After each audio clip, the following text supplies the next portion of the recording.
Jika yang kita dengar adalah nasihat, maka jangan lihat siapa yang mengucapkan, tapi dengarlah apa yang diucapkan.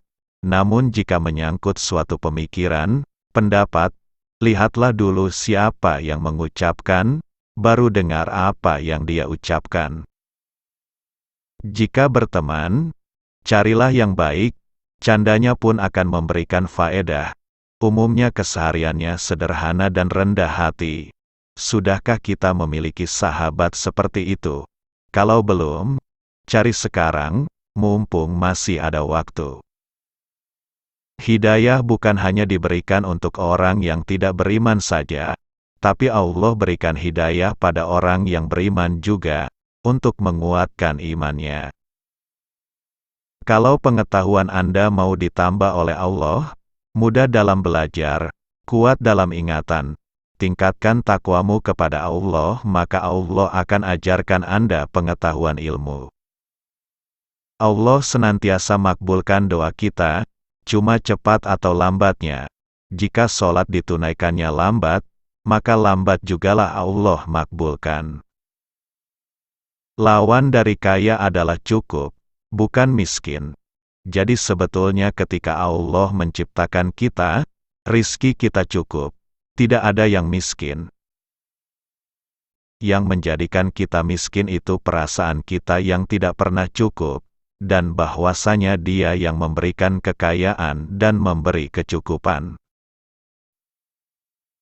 Jika ada yang lalai diingatkan, karena surga terlalu luas untuk sendirian.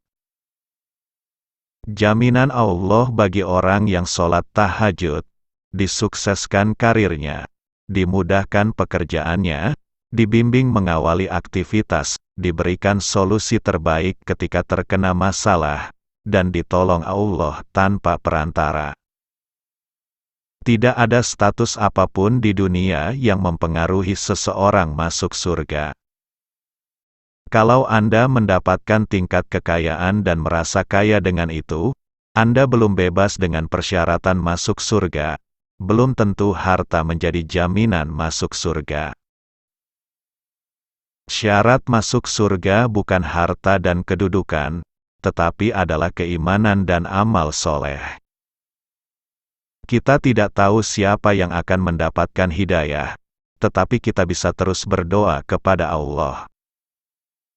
Jika umat Islam seluruhnya dekat dengan Al-Quran, maka akan turun rahmat kebaikan dari Allah dan negeri ini akan menjadi baik.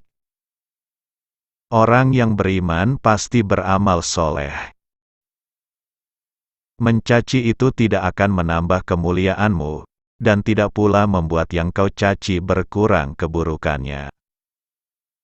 Sudahkah kita mengerti, dari sekian ribu sholat yang kita tunaikan, berapa persen yang kita paham artinya?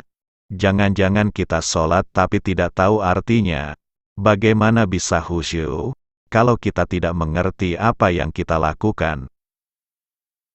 Yang terlihat sedikit bisa jadi berkahnya melimpah, makanya jangan bosan bersyukur, biar nikmatnya ditambah.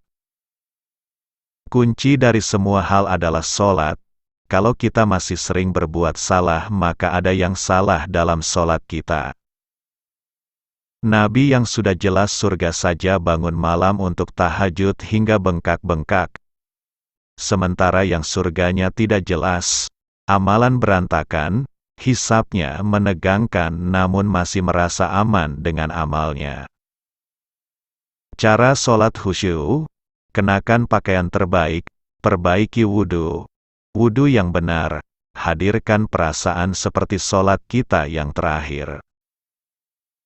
Kalau tidak bisa bersaing dengan orang soleh dalam memperbanyak amal, maka bersainglah dengan para pendosa dalam memperbaiki diri.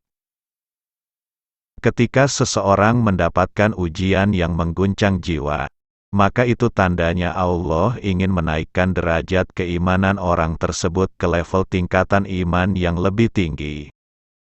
Maka berbahagialah, karena ujian itu tanda cinta Allah kepada orang tersebut untuk meningkatkan kualitas hidupnya.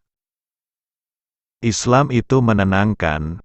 Kalau masih sering gelisah, ada yang salah dengan keislamannya. Terima kasih sudah menonton, semoga bermanfaat. Tetap semangat dalam menjalani kehidupan.